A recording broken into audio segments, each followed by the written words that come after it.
Helo shwmai a chroeso nôl i'r drydedd sesiwn ar sgiliau adolygu ar gyfer Carlam Cymru. Fe enw I yw Meredydd Jones. Dwi wedi bod yn athro ysgol uwchradd am 2 flynedd ar 15 yn dysgu cerddoriaeth yn gyntaf ac yna'n symud ymlaen I fod yn bennaeth adran TGEch. Ers mis Ionawr I fi wedi symud o fyd addysg I fod yn arbenigwr addysg ar gyfer cwmni Adobe a hefyd yn gwneud gwaith ar gyfer yr ysgol ddigidol a'r sgiliau digidol ar gyfer ysgol. Nawr, ar hyd fy amser I yn dysgu, dwi wedi clywed y cwestiwn sawl gwaith yn enwedig wrth ddisgyblion sy'n paratoi ar gyfer aroliadau TGAU a lefel A. Syr, shwt fi'n adolygu, sut ydw i'n adolygu? Ac yn y gyfres yma o fideos, I ni wedi canolbwyntio ar llwyth o wahanol syniadau a thechnegau allwch chi roi tro arnyn nhw mwyn I chi gael dod o hyd i'r strategaethau adolygu sy'n gweithio orau I chi. Achos wrth gwrs, I ni gyd yn gweithio mewn gwahanol ffyrdd, a mae strategaeth adolygu felly sy'n gweithio dda I fi ddim yn mynd I weithio cystel I chi. Felly mae'n fater o ddod o hyd I beth sy'n gweddi orau I chi ac yna cydio yn y strategaeth na a ddefnyddio fe cymaint a phosib. Nawr te. Yn y sesiwn yma, sesiwn rhif 3, be ni'n mynd I wneud yw bwrw golwg nôl ar cwbl o uchafbwyntiau a phrif bwyntiau sesiwn 2. Yn sesiwn 2, fi o'n i'n edrych ar strategaethau fel cyflwyno bylchau yn adolygu, plethu pynciau wrth adolygu, y syniad yma o syniadau gludiog, fi o'n i'n dysgu hefyd am dechneg Pomodoro, a hefyd yn edrych ar bwysigrwydd trefniadaeth a chreu amserlen adolygu wythnosol. Wel, beth I ni'n mynd I fod yn gwneud yn y sesiwn yma te? Wel, yn y sesiwn yma, sesiwn 3 allan o 4, I ni'n mynd I fod yn edrych ar ragor o dechnegau allwch chi roi tro arnyn nhw. Ni'n mynd I edrych ar codio deuol, le ni'n gallu adolygu gan ddefnyddio testyn a delweddau, gan obeithio bod nhw'n sbardino I gilydd. I ni hefyd yn mynd I edrych ar bwysigrwydd cael enghreifftiau pendant, concrete examples, yn enwedig pan ni'n trafod rhywbeth sydd efallai fwy cymleth neu fwy haniaethol, fwy abstract, mae enghreifftiau pendant yn mynd I fod yn help mawr I chi fyna. Ni'n mynd I edrych ar dechneg manylu, I ni hefyd mynd I edrych ar y geiriau gorchymyn yna sydd bob tro yn ymddangos ar bapurau aroliad. A mae eisiau chi gadw llygad mas amdanyn nhw a gwybod sut I ymateb i'r gwahanol eiriau. Ni'n mynd I edrych ar fapio atebion hirach. I ni'n mynd I edrych ar dump cof, brain dumps, sut I wneud hynny. I ni hefyd yn mynd I drafod pwysigrwydd cyn bapurau. A ni'n mynd I sôn ychydig am hunan brofi, roi quizzes bach i'ch hunain, a hefyd systemau mnemonig. O'n i'n gwybod bod fi ddim yn mynd I wir na'n iawn. Mnemonig. A diagramau a'r math yna o beth. Iawn te, bwrw ni mlaen. Os ych chi wedi ymuno gyda fi am y tro cyntaf ar y sesiwn yma, fydden ni yn argymell bod chi yn neidio nôl ac yn gwylio sesiwn 1 a sesiwn 2, felly cyn hwn, fel bod chi'n gweld nhw mewn trefn, achos chymod, os ych chi'n neidio mewn ar rhif 3, felly bod chi wedi colli rhyw dechneg fydde'n gweithio'n berffaith I chi nôl yn fideo 1 neu fideo 2. Reit te, beth sydd ni gyntaf? Wel, yn gyntaf, mae angen bod ni wrth gwrs yn ymarfer ein sgiliau adalw. Nawr, adalw yw'r gair pwysig na I ni wedi bod yn defnyddio ar hyd yr fideos yma, ble I ni yn gallu tynnu gwybodaeth allan o'n cof a'i roi fe ar bapur neu ar lafar fel bynnag sydd angen. Nawr, adalw, strategaeth sy'n ffocysu ar gael gwybodaeth mas o'r cof. Nawr, wrth ymarfer y broses na, mae'r cof o'r wybodaeth na I chi'n adalw yn cryfhau. Mae'n neud yn fwy solid yn eich cof chi. A wedyn ni'n llai tebygol o anghofio fe wrth gwrs, sef beth ni'n trial wneud ar gyfer aroliadau. Beth yw'r pethau allwch chi wneud ar gyfer ymarfer adalw? Wel, defnyddiwch eich nodiadau neu'ch llyfrau dosbarth, a lluniwch restr o'r cynnwys sy'n eisiau I chi wybod yn barod ar gyfer yr aroliadau. Wedyn, profwch eich hunain, heb ddefnyddio'r nodiadau. Iawn, peidiwch, does dim pwynt bod chi'n profi eich hunain gyda'r llyfr nodiadau ar agor. Dwi'n ddim yn profi'ch adalwch chi o gwbl. Profwch eich hunain, wedyn gwiriwch yr atebion, mwyn gweld faint I chi yn gallu adalw heb bod chi yn pwyso ar y llyfrau dosbarth. A'r wybodaeth na wrth edrych am marcio atebio'r hunain, mae hwnna yn mynd i helpu chi baratoi ar gyfer cam nesaf adolygu, sef wrth gwrs, ffocysu ar y pethau oedd yn anodd i'w adalw nhw. Mae'n gwneud lot o synwyr yn dweud pan i ni yn gosod e mas fel hyn ar sleid yn daclus. Iawn, chi'n cofio ni'n sôn te yn y fideo diwetha am bwysigrwydd bylchau. Dyma enghraifft o gynllun adolygu gwael fan hyn, ble chi'n chi gweld mae'n arholiad ar fore dy llun, ond am y dy llun, dydd Mawrth, dy Mercher a dydd Iau cyn yr arholiad, dyw'r disgybl yma ddim wedi gwneud dim byd.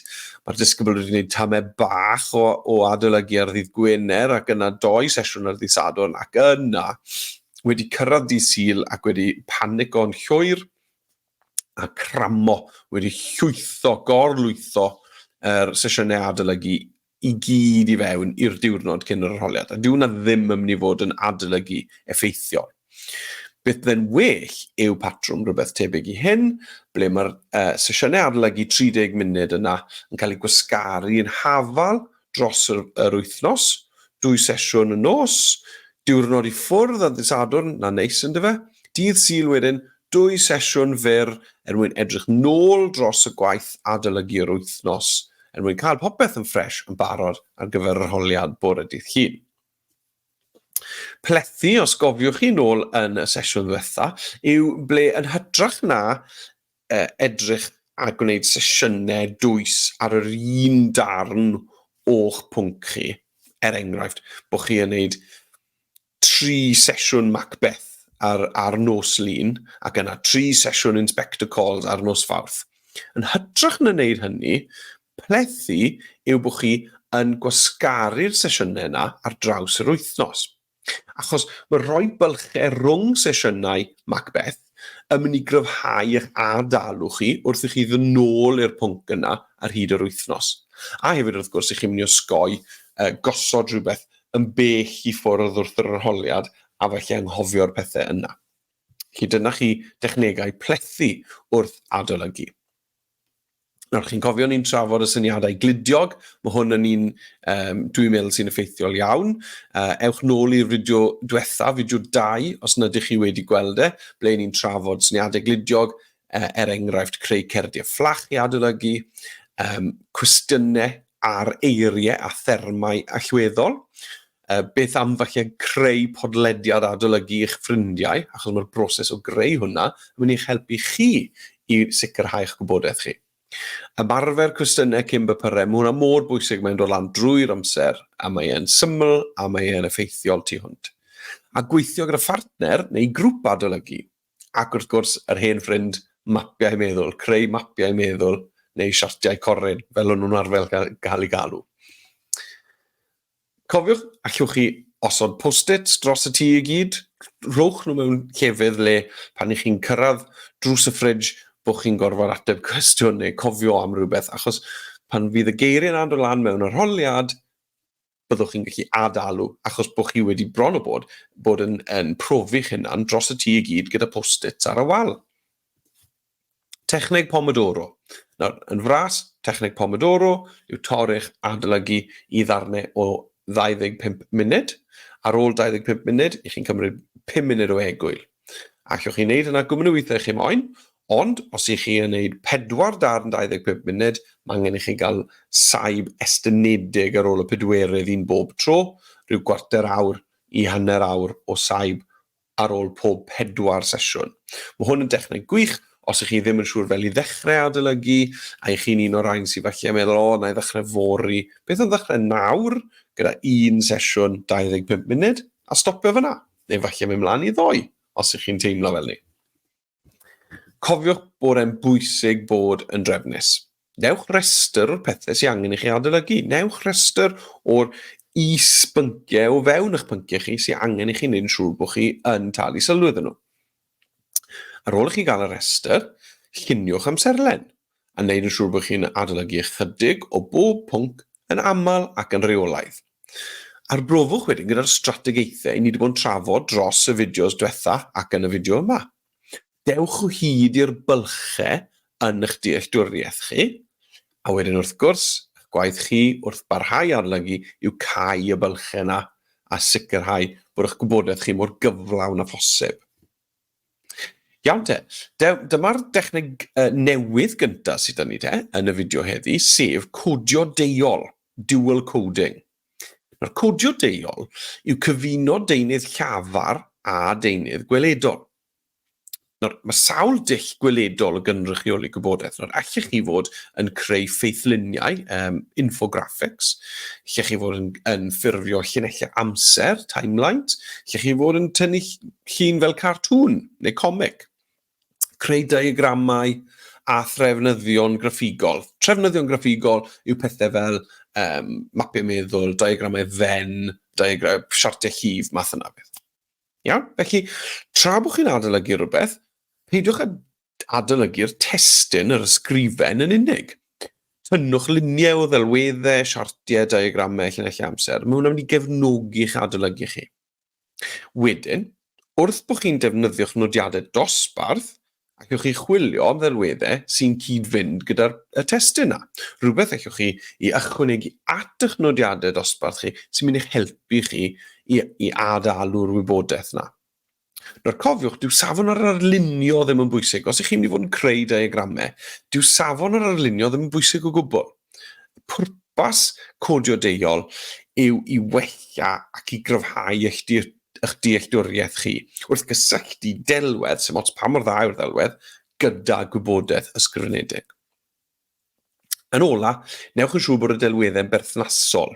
Iawn, dim pwrpas roi delwedd mewn sydd ddim wir yn gweddu i'r pwnc i chi yn drafod neu'n adolygu. A hefyd, byddwch yn ofalus gyda ffotograffau, achos mae ffotograffau yn gallu tynnu sylw chi yn ormodol wrth falle pwyntiau ysgrifenedig sydd â chi. Cadwch at diagramau a graffigion mwy syml. Nawr te, enghreifftiau pendant. Mae enghreifftiau pendant yn rhywbeth sy'n gallu eich helpu chi i ddeall cysyniadau a syniadau haniaethol, abstract. Yn aml iawn, i ni yn dysgu am bethau yn yr ysgol, di ni ddim yn deall yn llawn, achos bod e'n swnio'n gymleth, a hefyd bod e ddim yn berthnasol i'n bywydau go iawn bob dydd ni. Felly, os ych chi'n gallu rhoi enghraifft pendant, concrete example, i rhywbeth cymleth fel yna, mae'n mynd i'ch helpu chi i ddeall e lot yn fwy. Nawr, chwiliwch yn eich llyfrau am enghreifftiau. Yn aml iawn, bydd gwers lyfrau a nodiadau eich athrawon chi yn cynnwys yr enghreifftiau pendant yma. Felly chwiliwch am reina, achos reina mewn arholiad sy'n mynd i wneud synwyr i chi a chi'n mynd i allu cymhwyso reina felly i'r cwestiwn sydd o'ch blaen chi. Dyma chi enghraifft fan hyn. Os bydd rhywun yn gofyn i chi ddiffinio beth yw prynder, scarcity yn Saesneg, bydd hwnna'n eitha anodd. Ond, wrth edrych yn y fe o safbwynt seddau ar awyren, i ni'n gallu gweld enghraifft bendant o'r cysyniad yma o brynder yn weledol fyna. Ac yn syth wedyn ni'n gallu deall y cysyniad yna yn well wrth i roi fe mewn cyd-destun go iawn. Manylu. Beth yw manylu te? Wel, gall manylu, y gair yna, olygu nifer o bethau. Ond yng nghyd-destun adolygu, mae manylu yn cynnwys esbonio a disgrifio syniadau mewn manylder.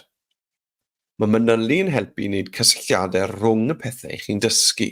A fyddwch chi'n gweld wedyn bod yna linellau yn cysylltu gwahanol bynciau, bod cwestiynau yn cael eu gosod mewn dulliau tebyg ac yn gofyn am atebion sydd wedi cael eu strwythuro mewn fformat tebyg.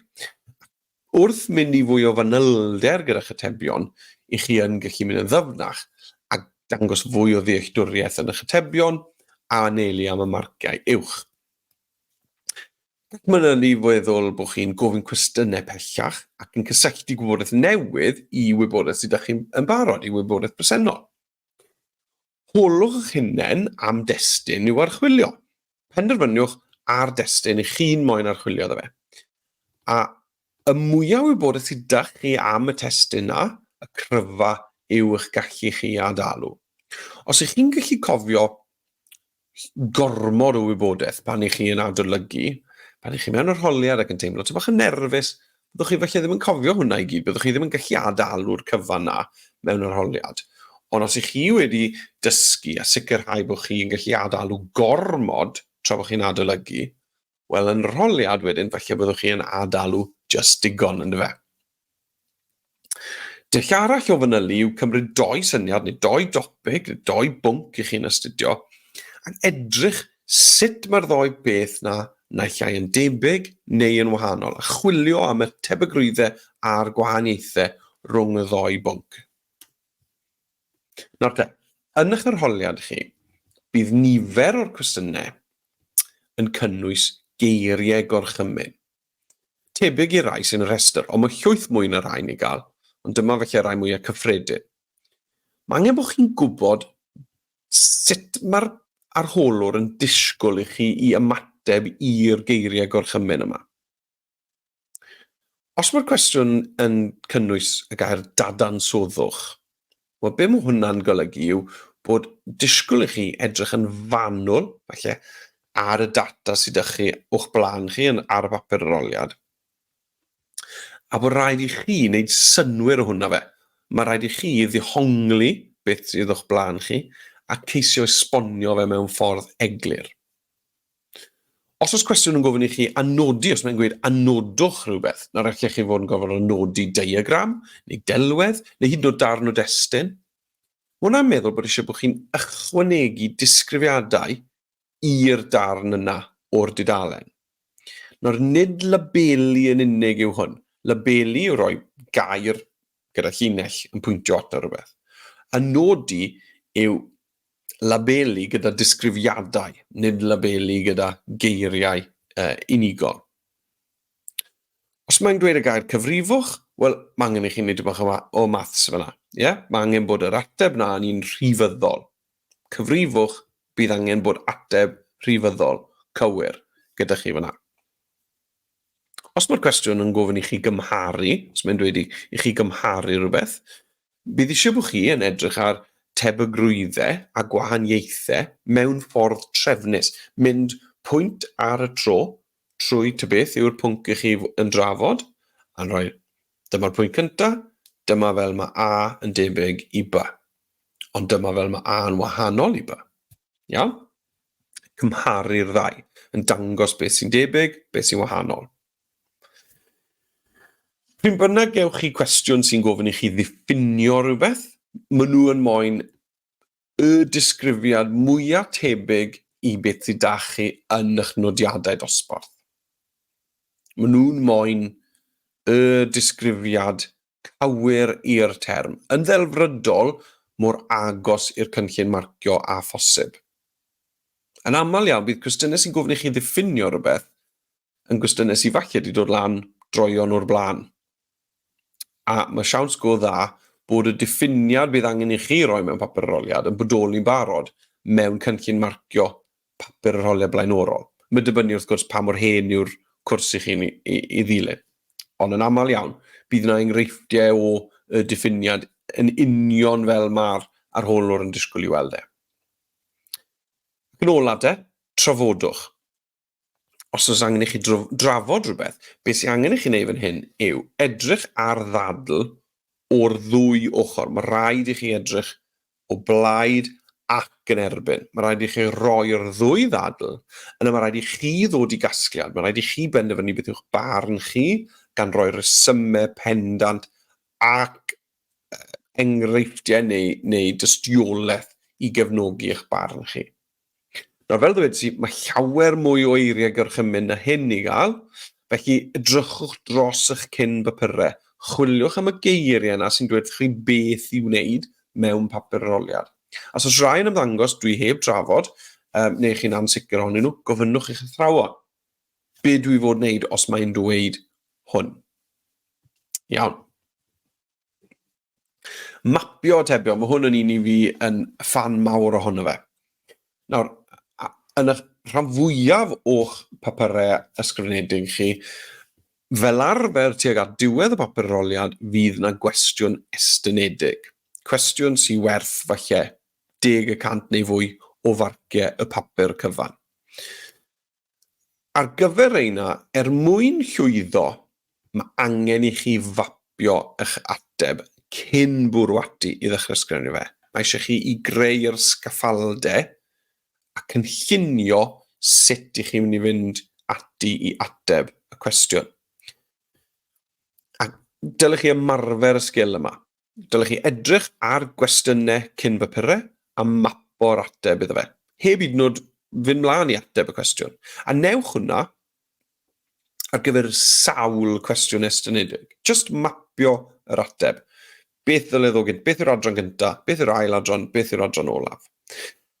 Be ddylech chi newid unwaith mae'r map gyda chi yw I gymharu'r map i'r cynllun marcio ar gyfer y cyn papur yna, a mae eisiau chi geisio penderfynu wedyn, ydych map chi, os bydden ni'n ateb y cwestiwn yn dilyn eich map chi, ydw i'n mynd I allu bwrw holl farciau'r cwestiwn yna.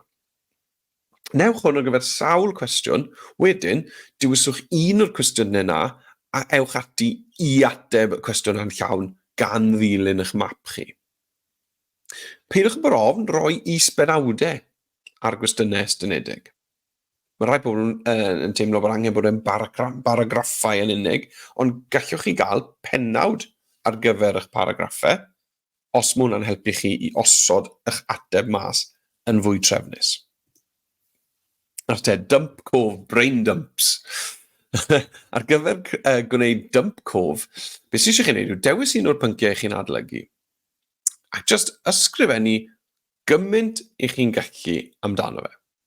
Gymaint I chi'n gallu just ysgrifennu'r cyfan I chi'n gwybod am bwnc heb gyfeirio at unrhyw nodiadau. Iawn, heb edrych ar unrhyw lyfrau na nodiadau. Just dyma'r pwnc na fi'n mynd I ysgrifennu pob peth I fi'n gwybod lawr amdano fe. Be sy'n eisiau chi newid, ar ôl I chi orffen, ar ôl I chi grafu eich pen a I chi wedi ysgrifennu pob dim I chi'n gallu meddwl amdano fe, gwiriwch eich dump cof chi yn erbyn eich nodiadau. Iawn. Drychwch trwy'r nodiadau a pigwch mas, nes I ddim sôn am hwnna. Nes I ddim sôn am hwnna. Wedyn, ceiwch y nodiadau, ewch nôl i'r dump cof, ychwanegwch y pethau sydd ar goll. Iawn? Heb edrych ar nodiadau. Cofiwch nawr, mae ysgrifennu rhywbeth yn uniongyrchol o'r nodiadau ddim yn mynd I helpu chi mewn unrhyw ffordd I adolygu. Wedyn, ewch trwy'r broses to. Ar ôl I chi wneud yna, ewch nôl i'r nodiadau, chwiliwch to, cymharu gyda'ch dump cof, I weld rhaid, os dal bethau ar goll yma. Os ma fe, ceiwch y nodiadau, a ychwanegwch o'ch cof y pethau yna oedd ar goll, I chi newydd atgoffa'ch hunain ohonyn nhw. Fel fi'n siŵr I chi wedi pigo lan, I fi'n fan enfawr o gyn bapurau. Fi'n cant y cant yn hyderus, mae dyma y ffordd orau o baratoi ar gyfer arholiad, yw I ymarfer rai sydd wedi bod yn flaenorol. A mae bob tro'n syndod pa mor debyg mae'r cwestiynau a threfn y papur.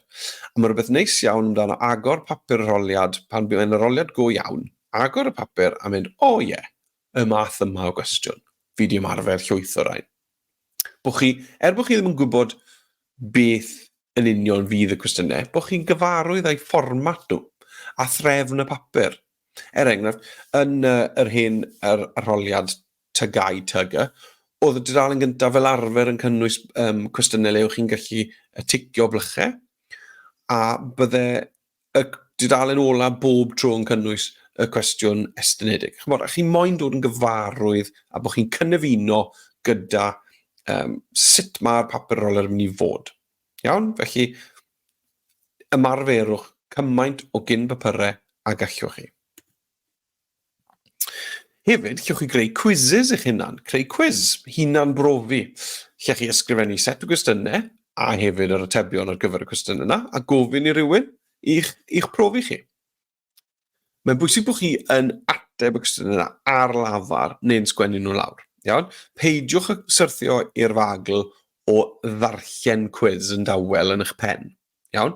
Achos wrth wneud na, chi'n aml iawn yn teimlo bod chi'n gwybod yr atebion, achos bod chi'n gweld yr atebion, mae angen I chi fynd trwy'r broses o ddweud yr ateb, neu ysgrifennu fe lawr. hwnna yw'r adolygu go iawn. Peidwch â darllen dros cwiz yn eich pen. Mae'n gallu arwain at hyder di-sail. Chi'n hyderus a bod chi ddim mewn gwirionedd yn solid ar y testyn yna.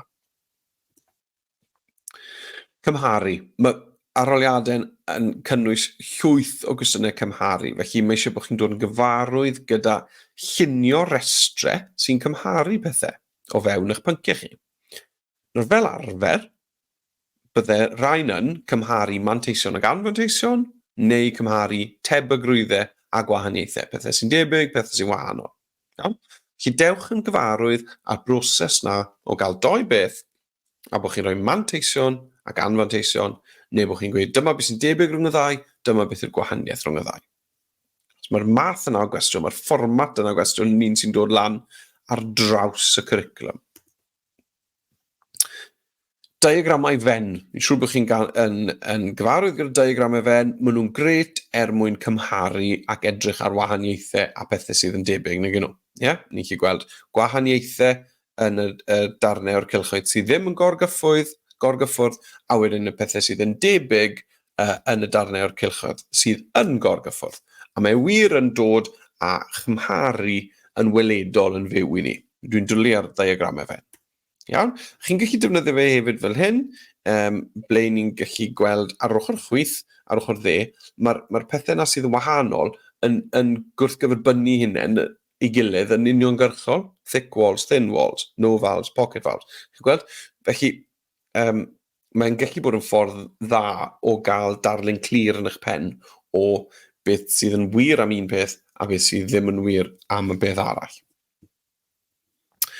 Hefyd, cofiwch am ddiagramau syml tebyg i hyn, ble i chi felly yn siart hif fydden ni gael hwn, ble i ni'n rhoi geiriau mewn bocsys a seithau yn arwain i drwyddo rhyw fath o broses. Os ydych chi'n gorfod cofio rhyw broses syml, mae rhoi fe mewn diagram siart hif fel hyn, bob tro mynd i helpu chi i gael darlun mwy clir o'r broses na. A fydd e'n rwyddach chi wedyn i adalw hwnna. Allech chi hyd yn oed sgriblo'r diagram ar gornel eich papur arholiad, defnyddio hwnna wedyn fel sbardun i ysgrifennu'ch ateb estynedig ysgrifenedig. Systemau mnemonig, llwyth o rain i gael, felly geiriau, neu pethau fel corlat os ych chi'n gwneud mathemateg, neu brawddegau sili, pan ni'n dysgu cerddoriaeth, o'n ni'n cael pethau fel beth oedd e, Great Big Dogs from America, Every Good Boy Deserves Food, a Face in the Space. Yr holl triciau yna i chi'n gallu defnyddio i helpu chi gofio pethau. Os mae'n gweithio, mae'n gweithio. Iawn? Sdim ots mae'n sili yn yr arholiad, os mae'n gweithio, mae'n gweithio. Systemau mnemonig. Fi wedi gweud hwnna'n anghywir nawr tair gwaith. Systemau mnemonig. Iawn? Felly, maen nhw'n gallu helpu chi i gofio ffwythiannau, hafaliadau, ac yn y blaen. Nawr, un peth sydd yn wir yw, os ych chi'n mynd i fynd ati i gynllunio adolygu, cynllunio'ch gwaith adolygu, mae'r ffaith bod chi'n cynllunio fe yn mynd i arwain at debygrwydd uchel iawn bod chi'n mynd i gadw at eich trefniadau a'ch cynllun adolygu. Achos byddwch chi ddim yn moyn torri'r cynllun i chi wedi mynd ati i gynllunio. A hefyd, mae'r broses o gynllunio rhywbeth yn ei hunan yn lleddfu straen. Felly, os chi'n teimlo'n stressed am rhywbeth, yn aml, creuwch gynllun ar gyfer beth chi'n mynd i wneud ynglyn â'r peth. A mae'r broses o greu cynllun yn ei hun yn wneud i chi deimlo'n well. Ac wrth gwrs pan i chi yn adolygu ac yn dechrau deall pethau'n well ac yn adalw'n gryfach, i chi'n mynd i deimlo yn well ac yn hapusach am y pynciau yna hefyd. Iawn, felly, dyna ni ar gyfer sesiwn 3 allan o 4. Nawr, yn y sesiwn yma, buon ni'n edrych nôl dros sesiwn 2, a wedyn buon ni'n edrych ar bethau newydd, sef codio deuol, enghreifftiau pendant, ehangu, geiriau gorchymyn, mapio, dympio cof, pwysigrwydd cyn papurau, hunanbrofi a systemau mnemonig. Iawn, a i ni'n barod i edrych ymlaen tuag at ein sesiwn olaf ni, sef sesiwn 4. Ac yn y sesiwn yna, ni'n mynd i fod yn edrych ar pethau falle mwy cyffredinol. Ni'n mynd i edrych ar syniadau fel sut allwch chi ddefnyddio deallusrwydd artiffisial, AI, i'ch helpu chi adolygu. I ni hefyd yn mynd i edrych ar ddulliau i osgoi teimlo'r tyndra, teimlo'r stres, teimlo'r tensiwn na o amgylch cyfnod yr arholiadau, a hefyd cyngor ar gyfer y pethau i'w wneud ar gyfer diwrnod yr arholiad a'r noson cyn yr arholiad y math yma beth. Felly nid falle adolygu cymaint yn y sesiwn nesaf, mwy o gyngor am sut i fod, sut i feddwl am yr arholiadau a sut i baratoi eich hunan nawr unwaith mae'r adolygu gyd ar ben, sut i chi'n paratoi i wneud eich gorau glas yn yr arholiad. Wel, diolch enfawr i chi am ymuno gyda fi ar gyfer y sesiwn yma, trydydd sesiwn ar sgiliau adolygu ar gyfer Carlam Cymru. Os nad ych chi wedi, ewch nôl a gwyliwch sesiwn 1 a 2, achos maen nhw'n llwyth mae yna lwyth o dechnegau defnyddiol iawn i chi gael trial a dod o hyd i beth sydd yn siwto orau i chi. Iawn, a welai chi ar y sesiwn nesaf, sef yr un ola. Diolch yn fawr a phob hwyl.